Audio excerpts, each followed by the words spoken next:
প্রিয় শিক্ষার্থীবৃন্দ, তোমরা সকলে কেমন আছো?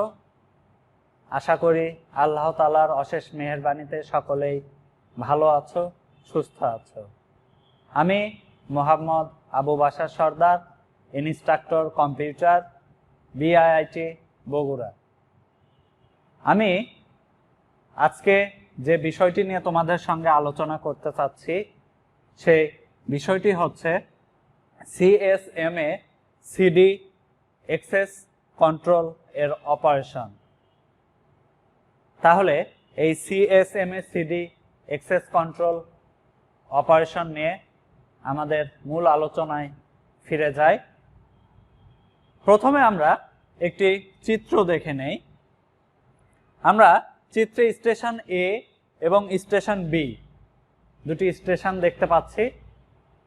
এই স্টেশন দুইটি ডাটা ট্রান্সমিশনের জন্য চ্যানেল বা মিডিয়াম ব্যবহার করেছে একটি মিডিয়ামকে শেয়ারের মাধ্যমে তারা দুইজনই কি করছে, ডাটা আদান প্রদান করছে। সেক্ষেত্রে যদি একই সময়ে স্টেশন A এবং স্টেশন B দুইজনই একে অপরকে ডাটা ট্রান্সমিট করে, সেক্ষেত্রে ডাটা দ্বয়ের মধ্যে একটি কি সংঘটিত হবে? কলিশন সংঘটিত হবে। তাহলে এই কলিশন সংঘটিত হওয়ার ফলে আমার কি হয়? ডাটার মধ্যে একটি ক্ষতি সাধিত হয়। এই কলিশনটাকে অ্যাভয়েড করে কিভাবে আমরা ডাটাকে এক স্থান থেকে আরেক স্থানে বা এক স্টেশন থেকে আরেক স্টেশনে স্থানান্তর করতে পারি, সে সম্পর্কে আমরা আলোচনায় ফিরে যাই। তাহলে CSMA CD carrier sense multiple access with collision detection.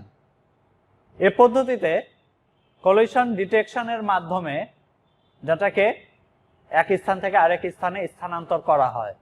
অর্থাৎ ডাটা ট্রান্সমিশনের ক্ষেত্রে এক স্টেশন অপর আরেক স্টেশনে তখনই ডাটা ট্রান্সমিট করে থাকে এ পদ্ধতিতে যখন মিডিয়ামটি আইডল অবস্থায় থাকে, অর্থাৎ মিডিয়ামটি ফাঁকা অলস অবস্থায় থাকে। সেক্ষেত্রে এক স্টেশন আরেক স্টেশনকে ডাটা ট্রান্সমিট করে থাকে। যদি কোনো স্টেশন ওই সময় ডাটা ট্রান্সমিট করার জন্য মিডিয়ামকে ব্যস্ত রাখে, সেক্ষেত্রে অপর স্টেশন অপেক্ষা করে যতক্ষণ পর্যন্ত মিডিয়ামটি আইডল অবস্থায় না আসে, ফলে কলিশনের সৃষ্টি হয় না এই পদ্ধতিতে। তাহলে আমরা একটি চিত্রের মাধ্যমে এই CSMA CD-র অপারেশনটি বর্ণনা করি।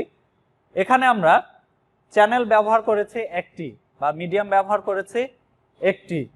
আমার কম্পিউটার 1, কম্পিউটার 2, কম্পিউটার 3, কম্পিউটার 4 এবং কম্পিউটার 5 পাঁচটি কম্পিউটার বা পাঁচটি স্টেশন রয়েছে একটি চ্যানেল শেয়ারের মাধ্যমে।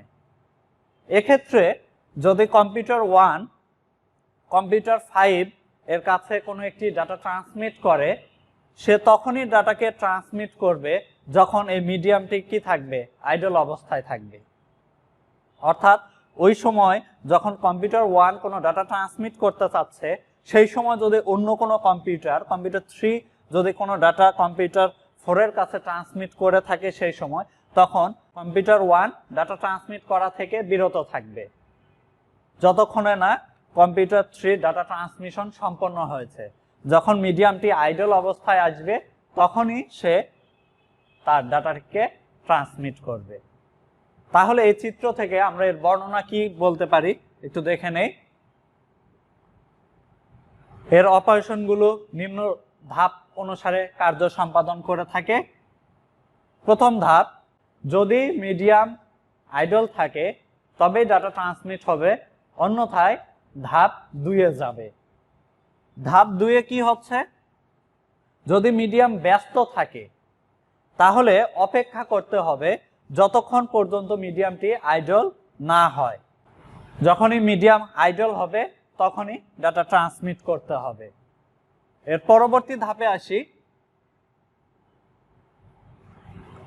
যদি ট্রান্সমিশনের সময় কলিশন ডিটেক্ট হয় তবে প্রত্যেক স্টেশন জ্যামিং সিগন্যাল পাঠাবে যে কোথাও কলিশন হয়েছে এবং ডাটা ট্রান্সমিশন আপাতত বন্ধ রাখতে হবে। এর পরবর্তীতে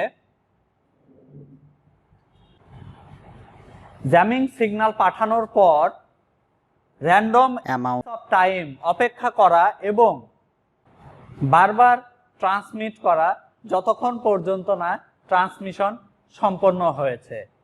তাহলে আমরা CSMA CD অ্যাক্সেস কন্ট্রোল পদ্ধতিতে কিভাবে ডাটা ট্রান্সমিট হয়ে থাকে অর্থাৎ এর অপারেশনটি কিরূপ হয়ে থাকে সে সম্পর্কে আজকের ভিডিওটিতে ধারণা পেয়ে গেলাম। সকলেই ভালো থেকো, সুস্থ থেকো। আল্লাহ হাফেজ।